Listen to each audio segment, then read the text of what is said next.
আউযু বিল্লাহি মিনাশ শাইতানির রাজীম। বিসমিল্লাহির রহমানির রহিম। সোনাগাজীর সমুদ্র উপকূলীয় অঞ্চল, আমার প্রিয় জন্মস্থান দক্ষিণ পূর্ব সন্ধ্যা গ্রামের আজকের এই প্রগতি পাঠশালা কর্তৃক আয়োজিত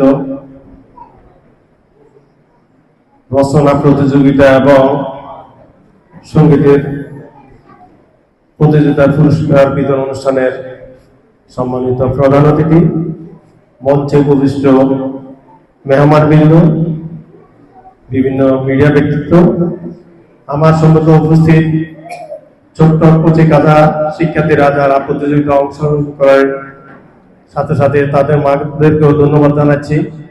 দীর্ঘক্ষণ অপেক্ষার মধ্যেও তাদের ধৈর্য ধরে আমাদের অনুষ্ঠানের কার্যক্রমকে সুন্দরভাবে পরিচালনার জন্য সহযোগিতা করছে। আমি আবারও আমার ব্যক্তিগত পক্ষ থেকে তাদেরকে ধন্যবাদ জানাই। আসলে সভাপতির বক্তব্য দেওয়ার মতো এখন সময় নেই, আমরা অনেক সময় ব্যয় করেছি।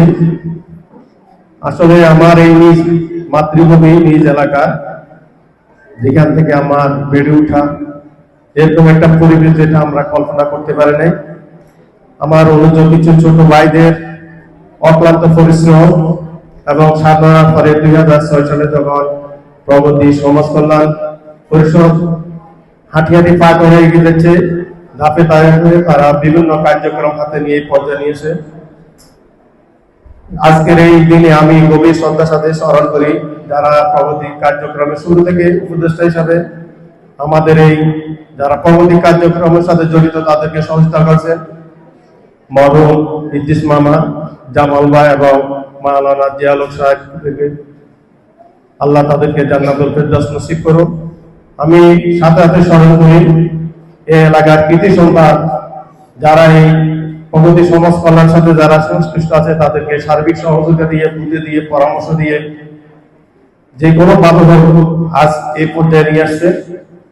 আসলে একটা উপকূলীয় অঞ্চলে এই ধরনের একটা সাংস্কৃতিক কর্মকাণ্ডের জন্য যে অবদান রেখে যেতে, যেটা কল্পনীয়, আমরা যারা এখন সোনাগাজী প্রপারে অথবা ফেনী শহরে যারা থাকি তারাও কল্পনা করতে পারে না। আসলে এক জাত তরুণের এই অক্লান্ত পরিশ্রমের মাধ্যমে আজকে হাঁটি পা করে আজকে আমরা এখানে দেখতে পেলাম জাতীয় পর্যায়ে প্রথম হয়েছে এরকম শিশুরা এখানে উপস্থিত আছে, যারা বিভিন্ন বিটিভি বা টিভি সম্প্রচার মাধ্যমে তাদের বিভিন্ন পরিবেশনা আমরা শুনে মুগ্ধ হই। আসলে এখানে আমি একটু ধন্যবাদ দিব মাদেরকে, যেহেতু আমি একজন শিক্ষক, আমার বিদ্যালয়ে আমি খুবই কম সংখ্যক অভিভাবক সমাবেশ ডেকে থাকি। আমি বেশিরভাগ ব্যানার লেখা থাকি মা সমাবেশ। আমি লক্ষ্য করছি অভিভাবক থাকলে শতকরা 5 জন পিতা আছে আর 95 জনই মা। তো আমি যদি মাদেরকে মোটিভেট করতে পারি, তাদেরকে যদি তাদের সন্তানের প্রতি দায়িত্বশীল ভূমিকার ব্যাপারে সচেতন করতে পারি, তাহলে শিশুরা অবশ্যই গড়ে উঠবে। তো আজকে আমাদের উপস্থিতি সেটাই প্রমাণ করে। এখানে আমাদের বাবারা হাতে গোনা 1 জন বা 2 জন, আর অধিকাংশ মা। আর শিশুর এই পর্যায়ে নিয়ে আসার জন্য তাদের অবদান সবচেয়ে বেশি। শুধু সাংস্কৃতিক চর্চা নয়, তার চরিত্র, নৈতিক গুণাবলী থেকে শুরু করে একজন আদর্শ মানুষ হিসাবে গড়ে তোলার জন্য মায়ের বিকল্প নেই। আমরা সবাই জানি নেপোলিয়ন বলেছেন, তোমরা আমাকে একটা শিক্ষিত মা দাও, আমি একটি শিক্ষিত জাতি তোমাদেরকে উপহার দিব। আসলে কথাটা বাস্তবিক।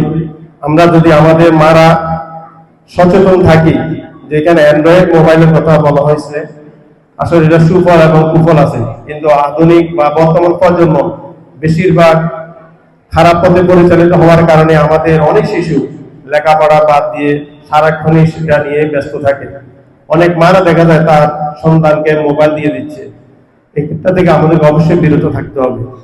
আমার সন্তান, আমার ছেলে বা মেয়ে কি দেখতেছে, কি শুনতেছে, সেটা যদি আমি অবজারভেশনে না রাখি, তাহলে সে অবশ্যই বিপদে এগিয়ে যাবে। লেখাপড়া বাদ দিয়ে সেটা তার নেশা হয়ে যাবে। তা আমি মায়েদের প্রতি অনুরোধ করব, আপনার সন্তান কি দেখে, কি করে, সেটা যদি আপনারা সুনজর দিবেন, আর তার যে চারিত্রিক গুণাবলী এখন থেকে আপনারা অবশ্যই নার্সিং করবেন। আমরা আশা করব ভবিষ্যতে আরো অধিক সংখ্যক শিক্ষার্থীরা যাতে এই প্ল্যাটফর্মে এসে তাদের যোগ্যতা প্রমাণ রাখতে পারে।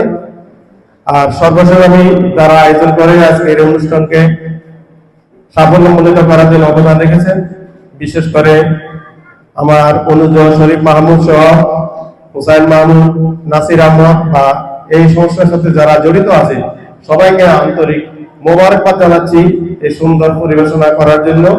অত্র উপকূলীয় এলাকায় এসে আমাদেরকে ধন্য করেছেন আমাদের বিভিন্ন এলাকা থেকে সম্মানিত মেহমানবৃন্দ, সকলের প্রতি আন্তরিক কৃতজ্ঞতা প্রকাশ করে আমি আমার বক্তব্য সমাপ্ত করছি।